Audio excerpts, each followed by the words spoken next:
মতিঝিলে নেমে এলো 5,000-এরও বেশি বিনিয়োগকারী।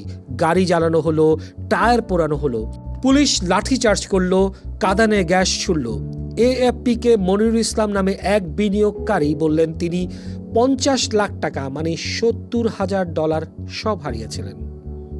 সিএনএনে আব্দুর রহমান নামে আরেকজন বললেন তিনি আত্মীয়ের কাছ থেকে 3 লাখ টাকা ধার করে বিনিয়োগ করেছিলেন, 2/3 চলে গেছে, এখন তিনি পথের ভিখারি।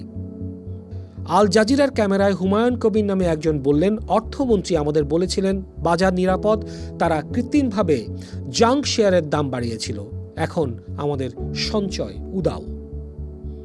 বিনিয়োগকারীরা 16 অক্টোবর 2011 গঠন করলেন Bangladesh capital market investor council এবং শুরু হলো আমরণ অনশন।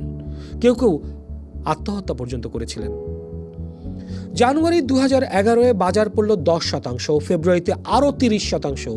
যে ডিজেন ছিল 8,918 সেটা নেমে গেল 5,203-এ, 3,715 পয়েন্ট হারিয়ে গেল মাত্র 2 মাসে। অক্টোবর 2011 সূচক দাঁড়ালো 5,500-এ। 24 জানুয়ারি 2011 সরকার গঠন করলো 4 সদস্যের উচ্চ ক্ষমতা সম্পন্ন তদন্ত কমিটি। প্রধান বাংলাদেশ ব্যাংকের সাবেক ডেপুটি গভর্নর খন্দকার ইব্রাহিম খালেদ। তিনি 3 মাসের কঠোর পরিশ্রম, ডিএসসি ও সিএসির সব সদস্যদের সাক্ষাৎকার এবং সাংবাদিক ও বিশ্লেষকদের মতামত ব্যাখ্যা করলেন। 7 এপ্রিল 2011 তার রিপোর্ট জমা পড়ল, আর সেই রিপোর্টে 60 জনের নাম যারা প্রভাবশালী ব্যক্তি, রাজনীতিবিদ, ব্যবসায়ী এবং নিয়ন্ত্রক সংস্থার কর্মকর্তা। তালিকার শীর্ষে রয়েছিলেন বেক্সিমকোর চেয়ারম্যান এবং 1996 সালে শেয়ার বাজার ক্রাশের অভিযুক্ত মাস্টারমাইন্ড সালমান এফ রহমান।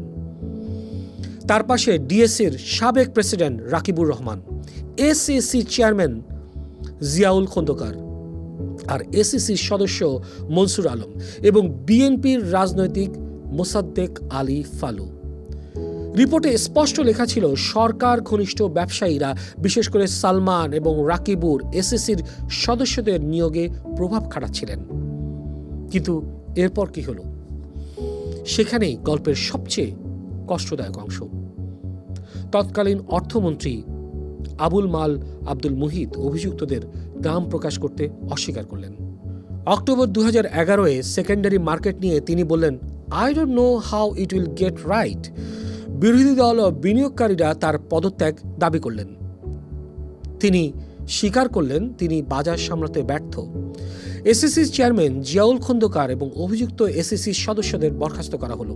কিন্তু সালমান এফ রহমান, যিনি ছিলেন সবচেয়ে বড় নাম, তার বিরুদ্ধে তখন কোনো ব্যবস্থা নেওয়া হলো না।